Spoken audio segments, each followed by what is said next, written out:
Sejam muito bem-vindos ao meu canal aqui no YouTube, Destaques Históricos. E na aula de hoje vamos falar sobre as mulheres na Revolução Industrial. A Revolução Industrial foi um processo histórico que fez a substituição das ferramentas de trabalho pelas máquinas. Nesse período, as fábricas passaram a dispor para as pessoas uma infinidade de materiais, o que, de maneira geral, fez com que o trabalho se desvalorizasse e os salários diminuíssem muitíssimo, tendo em vista que os trabalhadores eram separados em cargos e as máquinas faziam quase tudo. Eu trago para vocês como referência o filme Tempos Modernos, de 1936, com Charles Chaplin. A primeira Revolução Industrial foi de 1780 a 1830. Começou na Inglaterra e se limitou apenas a ela. A produção de tecidos e outros materiais transformou a Inglaterra na maior potência mundial da época. No tocante, ficou conhecida como Oficina do Mundo. Os homens eram os maiores trabalhadores desse período e as mulheres e crianças não tinham muito espaço, mas isso não demorou muito a mudar. As mulheres, durante o período da Revolução Industrial, foram resilientes, potentes e indesistíveis, enfrentando o machismo, enfrentando a exclusão. Na segunda revolução, que começou em 1870, além de outros países como Alemanha, França e Itália, países que se industrializaram, o trabalho da mulher começou a ser incorporado no mundo das fábricas. Separou-se o trabalho doméstico do trabalho fora do lar. Ademais, trago para vocês uma excelente dica de leitura, que é o livro Do Cabaré ao Lar, que é da autora Margarete Rago. Em seus livros, a autora ressalta a importância da presença feminina na nascente classe operária em meados dos fins do século XIX aos anos de 1930. E aos poucos, fases de ampliação e produção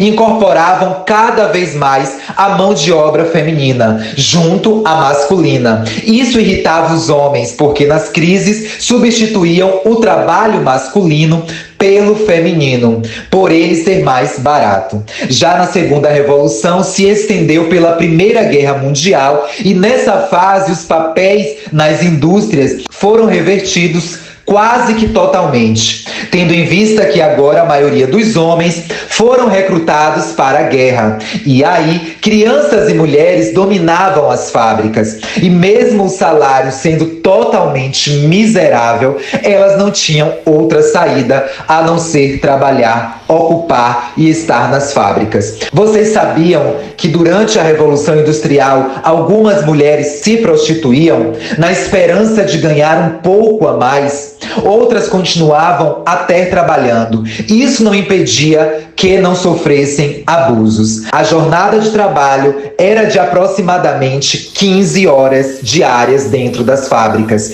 E os salários medíocres, introduzidos pela Revolução Industrial, levaram as mulheres a realizarem greves para reivindicar melhores condições de trabalho e o fim do trabalho infantil. Foi aí que o movimento feminista nasceu e ele ficou muito mais forte após uma greve numa indústria têxtil em Nova York, onde pediam igualdade de direitos e salários, pois os homens ganhavam mais do que elas, mesmo tendo uma jornada muito maior de trabalho. O movimento foi reprimido com violência pela polícia.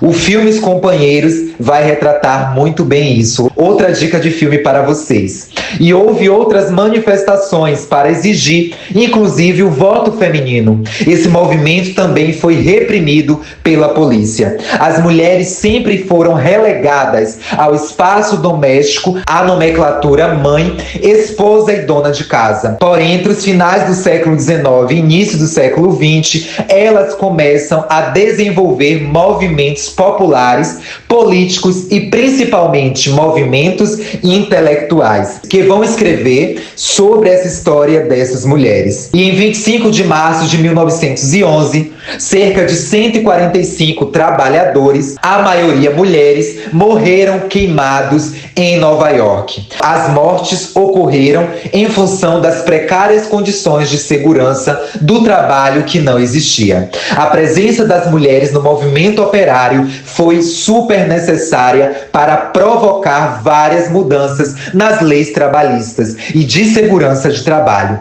além da criação de uma data anual para a celebração dos direitos das mulheres, que foi aprovada por mais de 100 representantes de 17 países. Com a eclosão de mais protestos em todo o mundo, a ONU, Organização das Nações Unidas, assinou o primeiro acordo internacional, que afirmava princípios de igualdade entre homens e mulheres. No Brasil, a luta feminina só ganhou força com o movimento das sufragistas, que conseguiram direito ao voto em 1932. Essa foi a nossa aula de hoje, as mulheres na Revolução Industrial. Comenta aí o que vocês acharam da nossa aula. Se você não é inscrito no canal, se inscreva, comente, compartilhe os nossos vídeos e gratidão a todos os inscritos no canal. E até o próximo vídeo. Forte abraço do professor de História, Islande Castro.